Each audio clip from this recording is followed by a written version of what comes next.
We had a housing correction. From that, we've had a credit crisis. We then have now had another recession. We've had the stock market blow us up again. Oh, gee, and we also had 9/11, if you remember, just in between all of that, just to make things a little bit interesting. So when you look at it, we've had like 7 or 8 hits to this economy, and the governments of the world don't like that because it's too much up and down, and it shocks the economic systems. So I think what you're beginning to see and what they're trying to do is a couple of things. All of the countries of the world, to get us out of this recession, have just poured money into the economy. You know that. There's just been liquidity, liquidity, liquidity. They've done all these government programs. They've just opened the spigot to say, well, let's just get it past it, because the governments have had to become the basically credit markets of the world, because the consumer hasn't been able to spend. The private market's all crimped up, so that left the government to fund anything. So now that they've done that and the economy's better, everybody's saying, well, what do they need to do? Well, they need to start to get out of that, because governments can't just be running economies. Yeah, they have the right to print money, but that's not helping anybody because it's not making anything really grow. It's the taxpayers just robbing Peter to pay Paul. So one thing you're going to see is basically the government start to get out of some of these programs because they have to. But the longer term thing is, where are we really going? Because I think what you're looking at and what we're seeing is we've gone from this very capitalistic sort of entrepreneurial system to what I think now, and everything you hear them talking about, is federal regulation, more basic caps on the financial industries, more rules and regulations when it comes to energy, healthcare, etc., etc. And so I think what we basically are looking at is they're moving more towards a hybrid model where you're going to have capitalism, but it's going to be capitalism light. And so I think you're going to have sort of this veneer over it that's going to be a little bit more government regulation. Now, whether or not we like that is determined what we do at the polls and what we elect and what happens. And I'm not saying one way is better than the other. I just seem, and I want to tell you that I think above and beyond a recession, the bigger fight over the next couple of years is going to be, where are we eventually going to end up? And I think that's going to be the fight of the century, probably. So you'll see what happens as we take care of that. Now, let me go back and talk a little bit about lending, because there's a whole bunch of things that are happening with lending.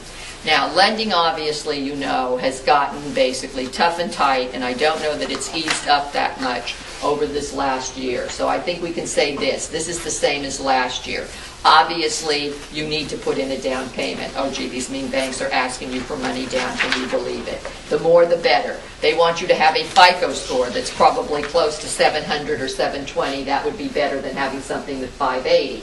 They are basically also asking that you have a job and that you can prove that you have a job with a paycheck. And they're probably saying to you, when you fill out these documents, could you tell the truth this time? It would be nice when you fill in all the blanks that when you say you have something there, if they check it, you probably do. So, gee, we've gone back to that model. Now, that being said, we also know there's been some changes, all right? So there's a couple of things happening, and I think some are a carrot and some are a stick. So the first thing I think that we saw happen is basically last May, if you remember, they totally changed the appraisal model, all right? They said that we were basically letting people appraise these properties. That was part of the problem. They were going too fast, too quick. And so basically last May, they took over the bank, sort of the appraisal process, and they own these appraisal companies now, and they come out, you know, they're very much tighter, they're very much more conservative, they only go out a mile, they go back 3 to 6 months, they take in the pendings, but they also take in the foreclosures and the short sales. So I guess on the good side, if you could say, they basically, people are more conservative about appraisals. On the bad side, we can say a lot of these people don't know what they're doing, they come from out of area, you're not allowed to influence them or at least even talk to them and give them your knowledge of an area, which is very valuable and beneficial, because you could be on one side of a highway in Saratoga and on the other side, and it's totally different as the valuation, and they're just looking at a radius and they don't know what the hell they're doing. So at the same time, it works out okay, but maybe it doesn't. So we know we've had some of that.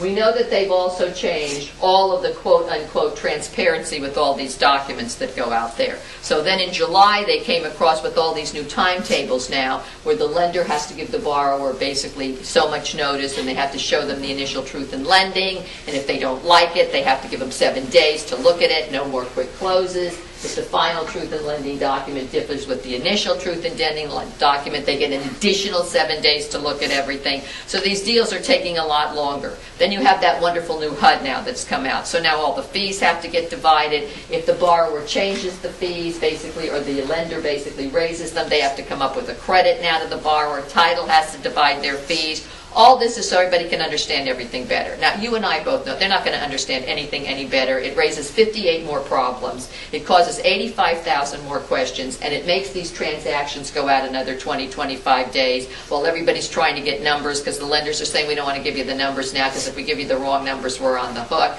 So I don't know what they've done, but they've just muddled the soup now even more, all right? So we know that's all come down. So on that side, I think what we're seeing is they're interfering and basically adding all these layers, rules, regulations, just to make life complicated. Now on the other side, they are doing some things, and there's some new programs that are coming out that basically you need to know about, and there's a couple of reasons for that.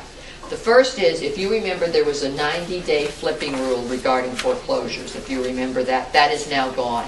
There's no more 90-day flipping rule. So if you are basically working with buyers who are buying foreclosures, there used to be this 90-day flipping rule that came out of basically FHA and HUD that said, if you have a new buyer that comes in and they need a loan, we're not going to give you an approval on that loan. We want a time period between the first leg and the second leg. That is basically not gone now. So that opens up the foreclosure market to investors who want to basically flip on a quick basis. The second thing is that we know that FHA has made some changes. So let me talk about the changes that FHA has made. They have left the 3.5% down payment, but if you have a buyer that has a FICO score of 580 or less, it is now going to be 10% down. They have also raised the PMI insurance. It's going from 1.75 up to 2.25%. And where they used to allow sellers to contribute 6% to closing costs, they now are saying they can only contribute 3% to closing costs. So they've added some stipulations to the FHAs that basically are a little different. The other thing that they've really changed to some degree is what's happening with the condominiums and the lending in condominiums with FHA. You used to be able to go in and get what they called a spot approval because you know with FHA they have this list of approved condominiums and you can get on their site, and if it wasn't you could go in and get a spot approval. They're not okaying any spot approvals now. You have to have an approved condominium approval. So you can't get that. HOAs probably need to do it. It takes about a month to do that, to get in, get approved, fill out the paperwork. So somebody has to do that if you have a buyer that needs an FHA loan or they can't get FHA approved. The second thing is when they go into these condominium sites, if there's more than 30% FHA loans on it, they're probably not going to give you an FHA loan. You're going to have to go to a different vehicle to get that loan. They want at least 75% of existing condominiums owner-occupied. They don't want more than 25% rentals in them. If it's new construction, they want 50% pre-sold. They now ask to see copies of the insurance, the reserve studies. They want to know about any lawsuits that are out there. So they're getting a little bit tougher and tighter. So I only tell you that because if you have an FHA buyer, they're looking at condominiums, get your work done up front because I think that you need to basically do that. All right. Now, you know they've extended the first buyer program. So let me talk for a minute about that.